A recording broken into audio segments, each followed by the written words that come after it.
Welcome Strategy Battle Gamers to another GBHL YouTube channel video. You're here with your channel host, GBHL James. And GBHL Jamie, and this is definitely not late, this is definitely on time for Eastern Kingdoms to have their troops reviewed. Now, after our utter outrage at people suggesting that we had missed out... We'd forget the most important troops in the game. At which point we have to say that... They're just so characterful and, you know, interesting that how could we forget them? Well, I've been looking forward to doing this a lot. Have you?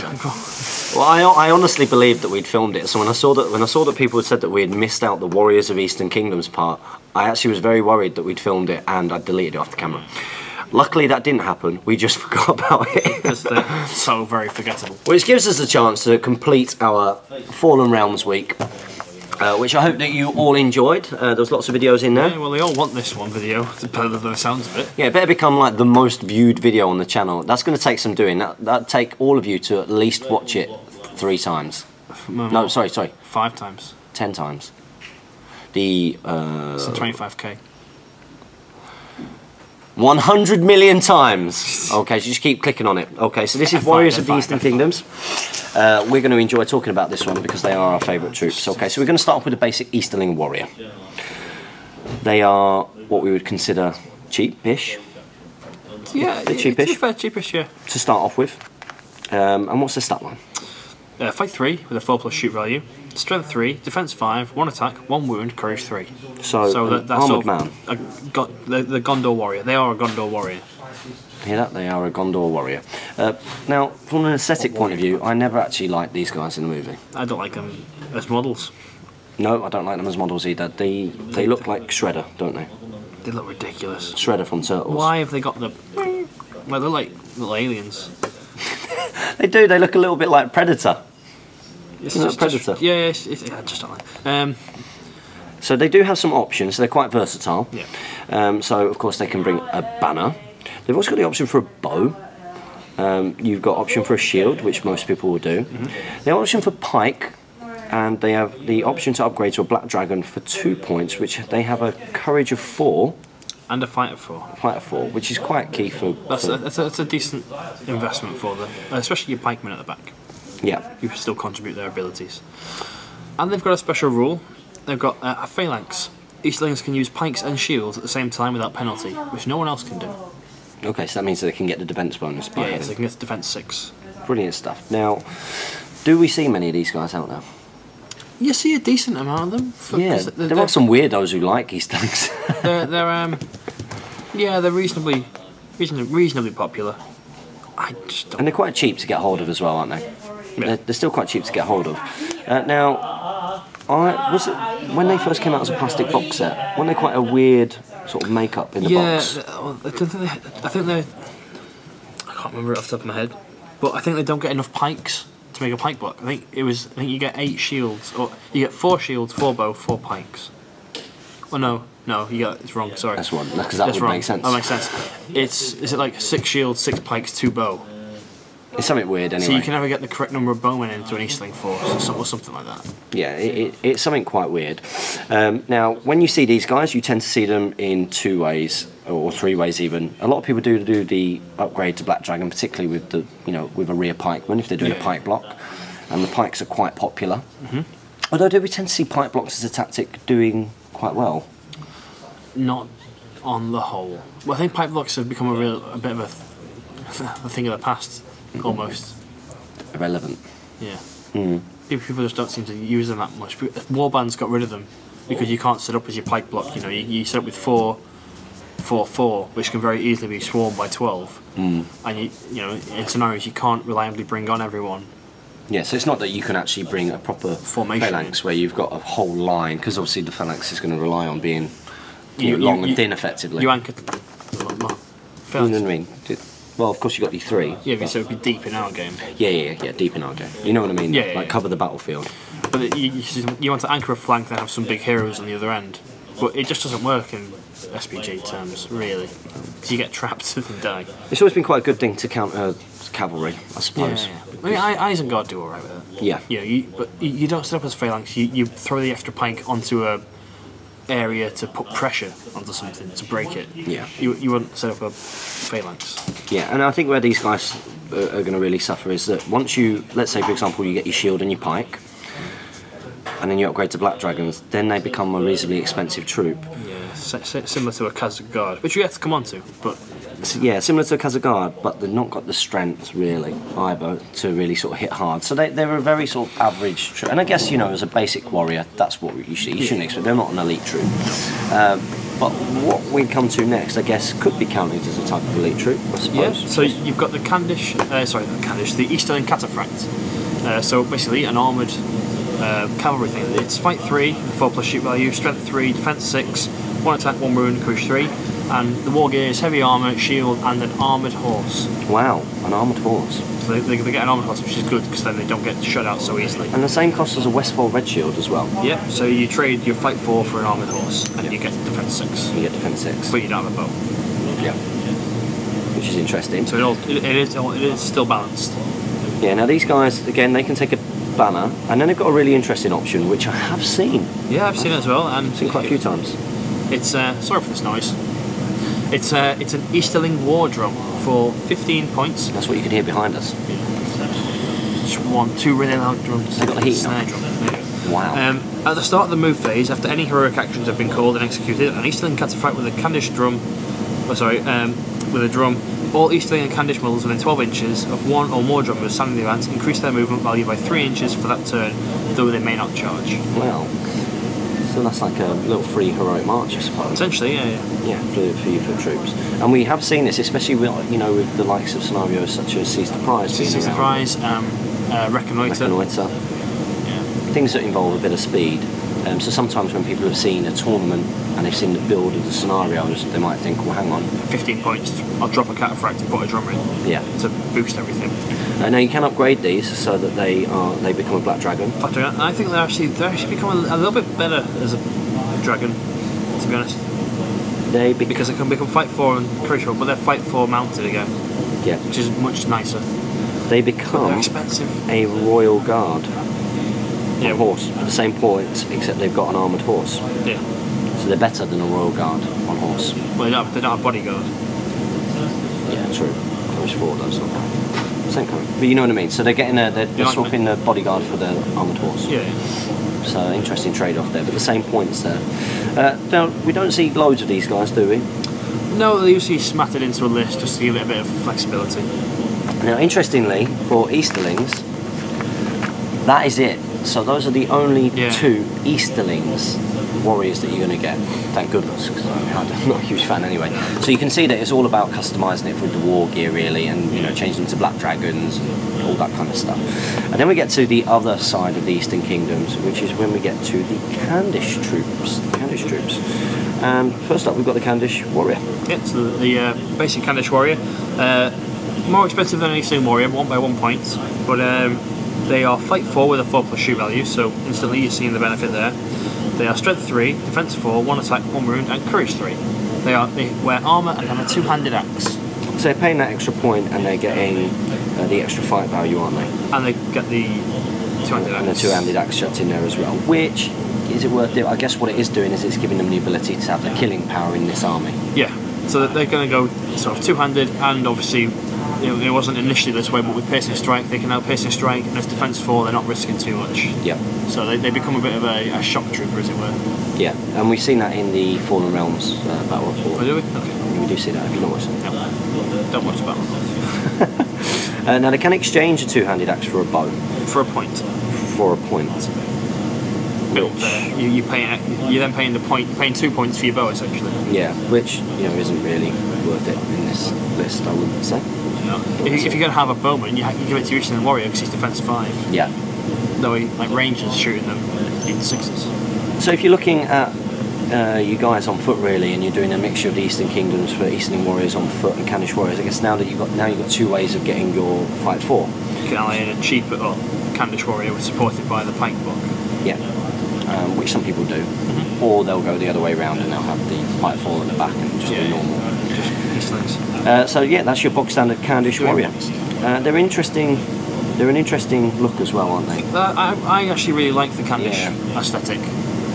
They're like your Mongolians, aren't they? Yeah. They look very sort of Mongolian. Now we've got a very unique I think. Yeah. They're a very unique type of troop. We've got the Candish Charioteer. Candish Charioteer. Now they are expensive.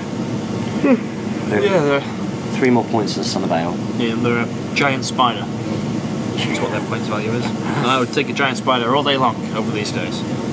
Which is interesting. So what have they got? So they've got Fight 4 with a 4+ shoot value, Strength 3, Defense 4, 1 attack, 1 wound, Courage 3. They come with armour, 2-handed weapon, and a Candish Chariot, which we discussed in the Heroes rundown, so go check the Candish King for that one. Yeah. And they can be given a bow for a point. Okay, so you're basically... Let's see how much you're paying for that Candish Chariot on the emblem. Oh no, sorry, It's 30 points It's 30 points. for a hero. Is that it? Okay, yeah. Obviously a hero maximises that. So yeah, with the Candish Chariot, that's pretty much, you know, you take 8 points off of that, because you're getting a Candish Warrior on the Chariot, aren't you? A 13 point... No. 18... No. 17 point Chariot. 17 point Chariot, which... Well, they also have a 20 weapon, so a 16 point Chariot. Which it sounds alright. Yeah, if that was available to other armies, you might take it. Yeah. But it's Candish, so you don't take it. Because it's just not great. I think it'd look really cool, a Chariot arm. Yeah. It'd be really good against me. Yeah, it'd be grim, because they count as monstrous cavalry for the purpose of charges, so it would knock your guys over. It would be horrendous for me to play I can see the condensation coming out of our mouths. That's how cold it is here. This is the Northwest Gaming Centre. Come to our tournament in April. It'll be warm then. We promise. We promise. So I would like to see it on the table. Not my breath. You're dead inside. It's true. And then we've got our final warrior of the Eastern Kingdoms, which is a Candish horseman. Same points as a Rohan? Yep, same points. Fight 4 with a 4+ shoot value, Strength 3, Defense 4, 1 attack, 1 movement, Courage 3, armour, bow and horse. They don't get their shield, so they are worse off than a rider Rohan. Their points. But they do get the fight value. Oh, fight value, yeah. They get the fight value. Now again, I really like the looks of these troops. They're really cool. If anybody would like to send us, well, I'm actually giving a box of Candish Warriors to Steve this weekend that I was meant to give him last September. Are you giving them away? I know that no, we traded hobbits. Ah, right, okay. I gave him my Candish King. Yeah. Someone offered me £90 for it, and I decided to give it to Steve for nothing. So we can cut it up and make Alfred on Chariot. So as you can see, it's not a very diverse list. Which is why they're easy to forget that we did. Yeah, we're really, really sorry about that. And I'm not. As you can tell, we're not huge fans. The enthusiasm isn't in this video, is it? But some people do like them. Yeah, should we do the scenarios? That would be a good idea. We might have a bit more enthusiasm for that. Okay, so there are 1, 2... What's wrong with... So you can tell that all of the effort in this book has gone into Harad and Isengard. Yeah. And then as the book goes on... They got lazier and lazier. Let's just give them a chariot. So there are a couple of scenarios in this, one of which is the Deep in Wall, one of which is the Charles Wall. So we've got the Deep in Wall first of all. So this is all about, of course, King Theoden has drawn his people into the caves behind the fortress and has set his warriors to man the defences. It's the attack of Helm's Deep, isn't it? Yeah, it's Helm's Deep. And is it when he rides out? Is that when it... I don't believe so. This is where they... Oh, this is where they've blown up the wall. That's right, yeah. Okay, so participants, we've got the following monarchs from the Fellowship Army list. Okay, so we've got Aragorn, Legolas and Gimli, Son of Gloin. All of them have got elven cloaks.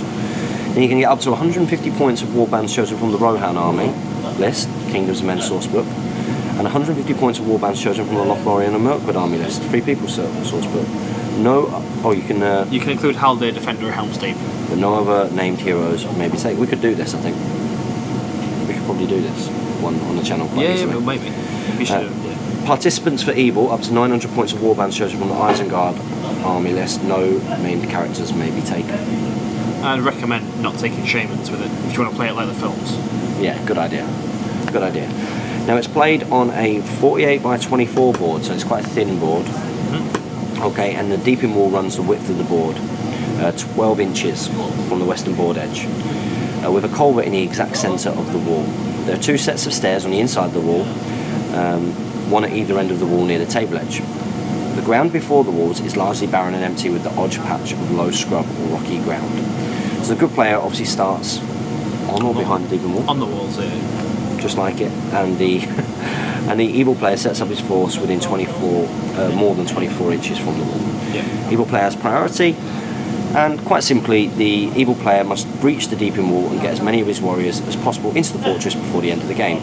The good player wins if he manages to break the evil force. The evil player wins if, at the end of the turn, there are 10 or more evil warriors in the courtyard on the other side of the deeping wall. It'd be quite a fun one, actually. Special rules: the wall has but one weakness. The culvert is the weakest part of the wall, and demolition charges placed there will do a terrific amount of damage. Demolition charges that explode in the culvert always count as having rolled a 6 on the detonation chart. So Titanic explosion. So quite an easy one really to do. I guess you need a lot of Isengard, 900 points of Isengard. Yeah, I couldn't bother paying mine. we'll borrow Kieran's. And yeah, I think we have to not take too many crossbowmen and not take ferals and berserkers. A few berserkers, yeah, but not spam it. Yeah, we could probably try and do that one as a floppy one. So if that's one that you'd like to see, make sure you comment below, and we can have a look at doing that. The next one we will not be doing anytime soon. Do this. There's lots of people in Mama Kill. I don't think we've got enough Mama Kill. Oh, really? Does it require lots? Okay. Oh, it's just you want two. To read this one? It's just two, actually. I thought it was more. I think there's a scenario where you need like 6 or something. Like, what? Well, no, it's a full battle. So for this one, it's AMA has found himself assailed by a host of Haradrim. You know when AMA rides off and goes too far out and just like plants the banner. It's like, right, we're dying here. Yeah, I don't get that. He's like, right, we did really well. Let's ride out, die. It's like, yeah, no, come back. No. You're go behind the walls. Get back behind the walls. You've done your job. So, participants, 500 points of warbands chosen from the Rohan army. The force must include Knight of the Pelennor and Armoured Horse. No other named heroes may be taken, and only mounted models may be taken. I could do that. Yeah. Lots of Sons of Ale don't count. Yeah. Can't spam them, it's right as a Rohan, let's be honest. Evil get 900 points of warbands chosen from the Harad Numbar army list. This force must include exactly 2 Mumakil of Harad. No named heroes may be taken.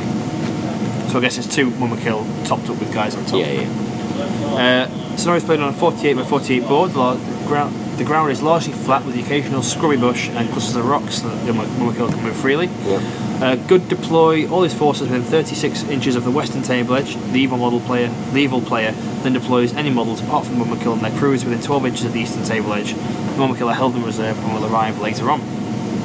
Evil get the first turn, and the good player wins if both the Mumakil are slain. The evil player wins if the good force is completely wiped out. If both objectives are met in the same turn, the game is a draw. Special rules: AMA's Rage. AMA must charge an enemy model if possible. If he cannot charge an enemy model, he must move towards the closest foe as possible. Essentially, he's Bayon. Yeah. Berserk rule. And the Mumakil. The 2 Mumakil enter the board at the end of the evil player's third move phase, anywhere on the table edge of the evil player's deployment area. They may not charge on the turn they arrive, but they may trample. That's one that we can do. If anybody wants to come up here and have a battle report. Don't whistle. Bring your Mumakil. Someone else, bring your Mumakil. Come up here and we'll do that, because that could be quite an easy one to do. So only 2 scenarios come with the Fallen Realms, but there you have them. Hopefully we can try and do those on the channel at some point, because we've got some of the stuff, which is good. And I hope you enjoyed our relatively brief review of the Warriors of the Eastern Kingdoms. So as always, guys, that signs off our Fallen Realms week. End of Fallen Realms week. So it'd be interesting. Sorry, it's a bit delayed. Sorry, not sorry. Sorry, not sorry. Be interesting to see which one we do next. Ooh. I love it that people are like will tell us what we're doing next. You're doing Free Peoples next. No, we're not. We're not doing Free Peoples next. Free Peoples is not next. I wonder why that might be. Hold on, guys. Keep watching. So don't forget to comment, like, share and subscribe. Support your hobby, like us on Facebook and follow us on Twitter. And as always, team, happy strategy battle gaming.